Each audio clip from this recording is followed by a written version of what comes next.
Perfect. With this, I'll be able to cut Dimitri out of the cracked universe. No more CSGO and tack shooters. Ah, that must be the script for this week. Wonder what it's about. Oh, what the Okay, there's no denying that Valorant shares a few similarities with Counter-Strike.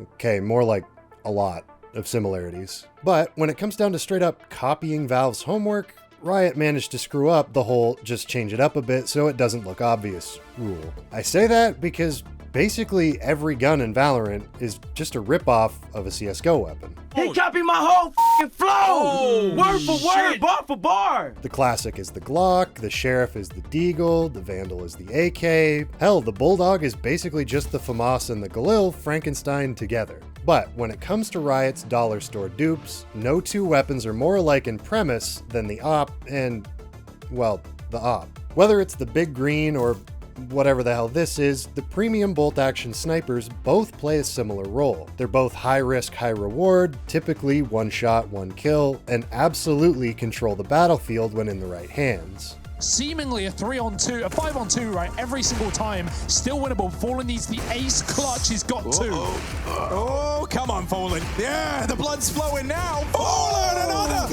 Oh, he gets it. The ace for Fallen. But now, Immortals, after that last one, are you joking me? Has Taz really just pulled another collateral? Immortals, what can they even do? They make their way on site. No, they have Tens. the wall and everything. Tens with an ace. All that being said, they aren't completely identical. While on the surface, they may appear to be the same weapon, when you get into the nitty-gritty, they couldn't be more different. So luckily for all of you, and probably unluckily for me, that nitty-gritty is exactly what we're going to get into. We're here to find out exactly which one of these boomsticks is better than the other, how simple nerfs changed the course of both games forever, and most importantly, should anything be changed?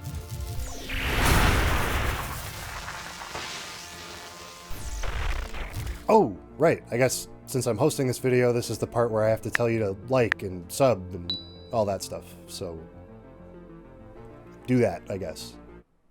Thanks. Now, it's no secret that I've basically made a career off of talking about the op. Oh, wait, hold on a second. That's a Dimitri line. I can't say that. By most accounts, Counter-Strike's op is the deadliest, most iconic, and dare I say, sexiest weapon in esports? It's the most straightforward gun in the whole game, yet it has an impressively high skill ceiling.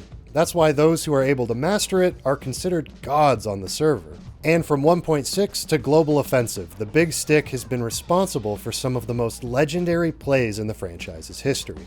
Nasty stuff, but Simple's gonna get himself. Oh! That is something special. Over. Device is even here to help out, and that AWP, while it is good for one, they give it the respect to get back to the car. That might be their undoing. The short play now from Twists. Oh, Device reads it in with the flick, burning alive, and the collateral in the flames. The ace for Device. Down at 31 seconds. Nitro changes that with the first and the second. Looking so good on the up. He gets a third, looking for the fourth. Doesn't even matter at this point. Stewie's on it. Nitro's got that point. What a round on the AWP. But in April of 2020, Riot made a bid to challenge CSGO's FPS supremacy. And every long-range lover wondered if they could make a sniper that would match the ecstasy the op produces. And in some aspects it did. The operator is loud, and when wielding it, you can really feel its power. Valorant's op is genuinely badass when put in the right hands. Holy shit. What a Chad. Are you kidding me? He's been able to show up. He's they got another kill picked up. MW1. what? Oh, SK Rossi, 3 kills, 4. This is huge from SK Rossi, and he's looking for every single victim. SK Rossi's got the hit. When it comes to these afterplant scenarios, it can be tough to hold on a no-scope from Yuppie. Got the signal from both. The Finn is just going flashy at this stage. Now, while the operator does capture a lot of the aesthetic of the AWP, statistically, there's a bit more of a difference. And a lot of that difference boils down to 3 different things: rounds per minute, scope speed, and movement. For those who have played or watched both games, it's not hard to notice that CSGO's op is much more capable of producing multiple kills in a round. Because it does. You see, currently the CSGO op can shoot 41 rounds per minute. Valorant's operator only has an RPM of 36. Now, that might not seem like a lot, but when we slow it down, you can really see the difference. The exact same can be said about the time to scope in as well. For those not aware, both snipers aren't accurate until scoped all the way in and standing completely still. And for the operator, it feels like an eternity in comparison. These differences seem minute, but at most levels of the game, those milliseconds make all the difference. Device had a really rough game, flashed, he's gonna get that shot, and that has to feel a little bit going out middle of the air to take down Alex, and now they're pushing. Oh, you've got to be kidding me! He takes every single one from nothing to the AWPAs! But the speed of both weapons isn't everything. We also need to talk about movement. And Valorant is very, very slow in comparison to CSGO. Whether it's slow walking or side strafing, the game can feel a little lethargic. And when directly compared to CSGO, it's night and day. And as our pal the War Owl pointed out, the movement speed reduction in Valorant while getting shot at is insane. And when you do hit them, they get tagged hard. Tagging is when a player is slowed after they get shot. It's so extreme in Valorant that simply getting hit will stop you immediately, regardless of what weapon you got hit with, regardless of what weapon you're carrying, and regardless of if you had shields or not. If you engage an enemy in Valorant, you need to go for the shot. Every single time. You cannot escape. This makes it very difficult for operators to reposition themselves after their first shot without getting overwhelmed. Yes, the operator is still very good at holding angles and stopping pushes, but due to its slower stats, it makes getting follow-up kills much more difficult. The Valorant op is only good for picks. It's really not that viable for peeking as much. Every time you peek, you're gonna need a flash, you're gonna need whatever, and then that's why you don't see like really insane op clips all the time. But it's such a boring weapon in this game. I really don't like how clunky the op is. I don't like how the movement is. I really dislike it to the point where it's, now I'm playing Sova and I don't mind never having to touch an op again in this game. Don't get me wrong. Opening kills are one of the most important stats in both Valorant and CSGO, but putting that level of investment into a one-for-one trade isn't optimal. ZywOo and Simple aren't the best players in the world just because they can get opening picks with the op. It's the second, third, fourth, and yes, fifth kills that they get in succession that allow them to control the server. When Simple, he needs a multi-kill, first found, Twist aggressing, they have to double peek, he's getting his shot, he's hitting another one! Simple, no, Simple, that's unbelievable! What in his name, number one in the game, he's done it again! However, at Valorant's launch, there was one outlier that negated the sluggish nature of the operator and Valorant as a whole: Jett. You see, Jett has the ability to yeet herself in any direction, which allows her to get quick picks and reposition. As a result, this made Jett one of the only viable options for op users. Riot has been criticized for their decision to basically lock the most important weapon in the game to a specific agent. So that's why the op is mainly only viable for people who have get out of jail abilities, right? There are agents, different sets and combos of util and variety, right? But now we've locked down 3 big roles on the majority of the maps. The only real variability comes in, oh, what kind of sentinel do you want? Oh, what kind of flex player do you want? And like that doesn't really it really truncates the depth that is possible with the 18 different agents. Now, the operator and the AWP are fairly close in cost, while the economy in CSGO is a lot larger. But this doesn't excuse the operator's statistical shortcomings or the existence of the Jett meta. 3 versus 5 with 50 seconds and a 10's in your face. He's gonna find his third. Get the 8s, 10s. I'm ready for another highlight clip. The ultimate is still available for Zops. That's the only thing that I can see in their favor. And I'm just gonna shut up and watch 10s for a little bit. Okay, all right, they're giving them the opportunity for the ace, and there it is. But before we get too carried away with the statistics, we need to remember that both these iconic sniper rifles have undergone some not so small changes in their own histories. They each received nerfs that not only changed the way the gun worked, but how the games would be played around them. Back in 2015, the CSGO op's scope movement speed was slowed. Now, that might not seem like a big change, but if you think it's overpowered now, remember, Kenny S used to do shit like this on the daily. Just to get out the exposed position, picks up the frag onto Alu, goes for the quick second shot. Forest is causing, oh my goodness, so much damage done here by Kenny S. Another frag found, and again Kenny S. 4 kills in a row. In comes Kenny S. Oh my god, Kenny S with 3 insane kills! Now, players eventually adapted, and most of the drama has died down since the nerf. But at the time, it did drastically affect the way some players used the gun, especially on T-side. That being said, the op still f***s. And split towards B. One shot connecting. No! You can't do that! Ridiculous! The operator, however, is another story. In the early days of Valorant, the op was a lot different. In fact, it was downright broken.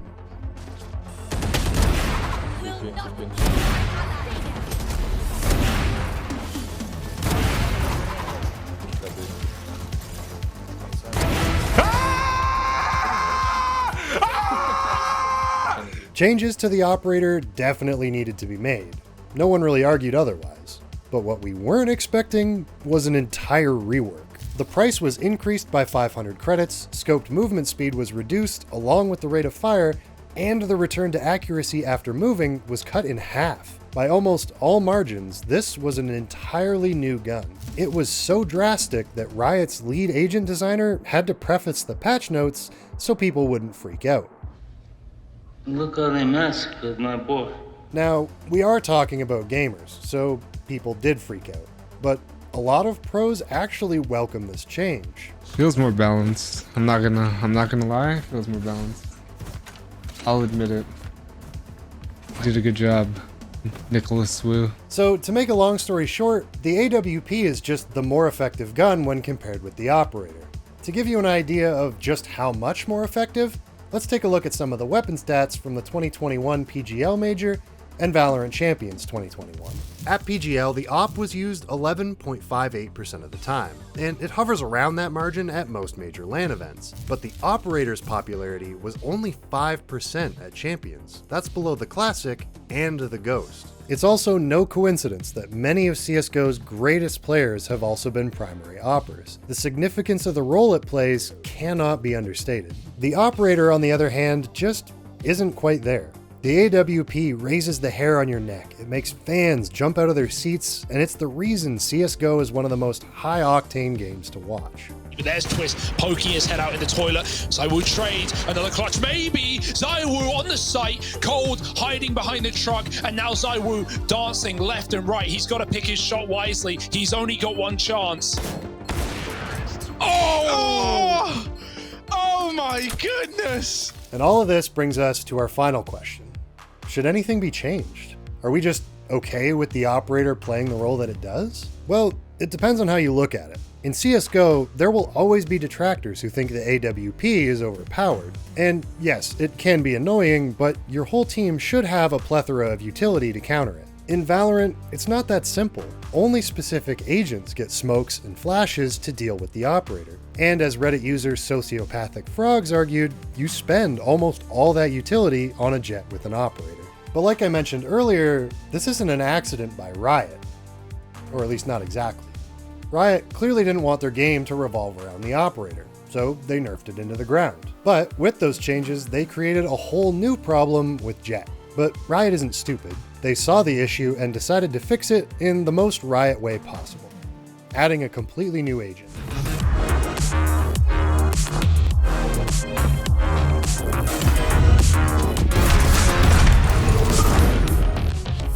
You got a name? Chamber. And now, the guy who actually knows what he's talking about. Over the past few months, I've kind of become a chambermain. Some, like my editor Keith, might even call me a one-trick at this point. He's given me an excuse to pick up the operator, and I can still tell my teammates that I'm being a team player because he's technically a sentinel. But let's talk more about his ult. By all margins, Chamber's ult is basically the CSGO op. It's faster than the Valorant operator in all aspects, and his rendezvous ability allows players to peek angles and get to safety the same way that Jet would. But who needs that when your ult is this damn good? Oh no! absolute catastrophe as Ye finds perfect timing with the quarter force and annihilates the entire team. But why? Why would Riot make an agent with a better version of the operator? Well, it's simple. For the meta.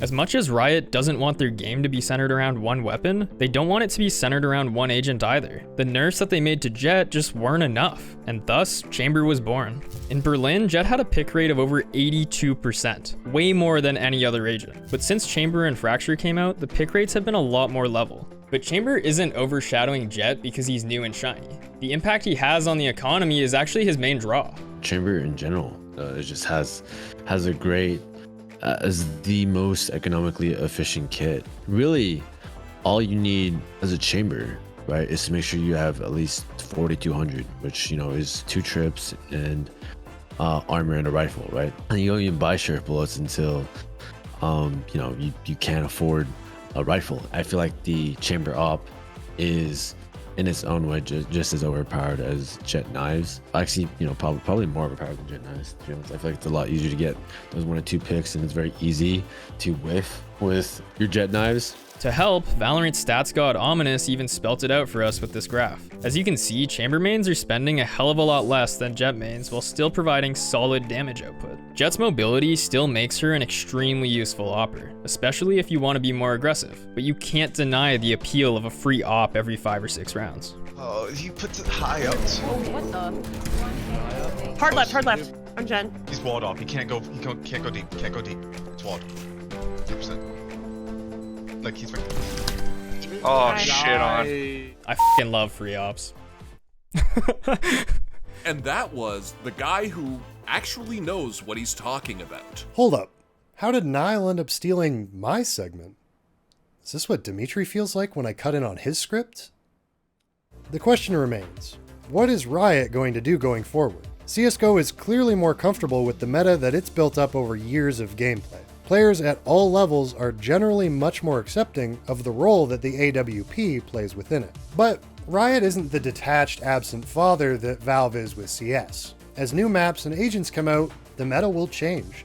The road to balancing Valorant will undoubtedly be a long one.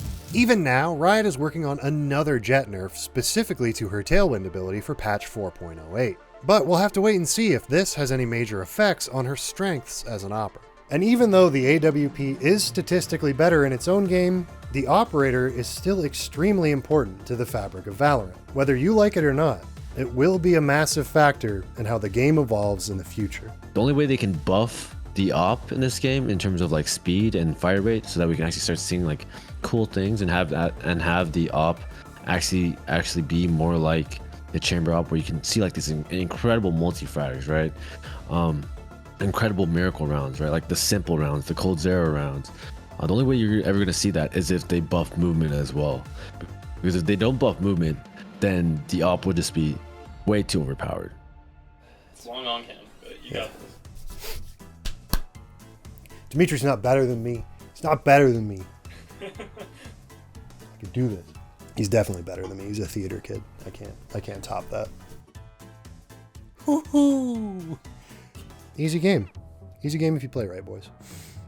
Easy clap. Ow. As I stubbed my toe on a mic stand. And as Reddit user Sociopathic Frogs argue, I can't say Sociopathic Frogs. What a name. Esports, ladies and gentlemen, esports. I was gonna say I don't know who would have an emotional attachment to the op, but I feel like Dimitri is like the poster child for having an emotional attachment to a fictional gun. Yeah, if anyone in the office has an emotional attachment to a virtual weapon, then probably him. Is this too cringe? I heckin' love a free op. Smile.